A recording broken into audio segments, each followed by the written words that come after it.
Basarım yollarımdın güller içilsin. Oğlum sende ümidim, sözlerimdin barça söyünsün. Akıl közün bilen bakkın bolğun kibirdin pəxəs. Mal dünyanın mikrige, işretlerge kılmığın heves. Akıl közün yoğan açkın bolğun kibirdin pəxəs. Mal dünyanın mikrige, işretlerge kılmığın heves.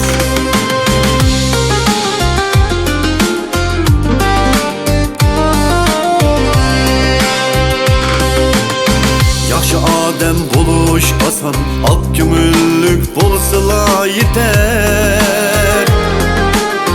Yamanlıkka dünya yetmez, hazinemdin hemme tüger.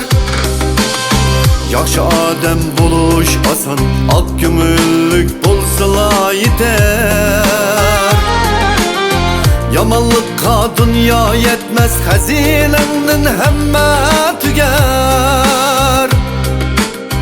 Yelim irpan ügen oğlum, yaxşılarning yolu ravan. Kalbin yoruk bulsun daim, ruhi zulmettin bolğun aman. Yelim irpan ügen oğlum, yaxşılarning yolu ravan. Kalbin yoruk bulsun daim, ruhi zulmettin bolğun aman.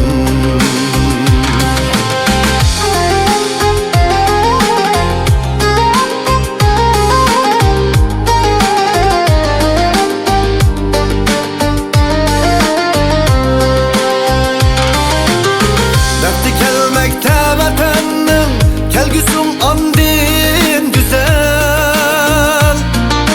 Ahlak bulsun hayat mesanın, sözün bulsun şirin eser.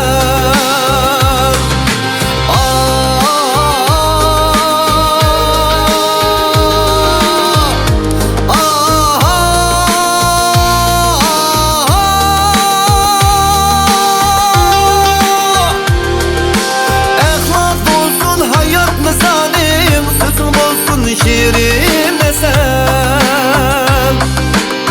Bəxtiyar mən şu günü o alemge ketsem mu men. Əxlaq bulsun hayat mizanın, sözün bulsun şirin eser.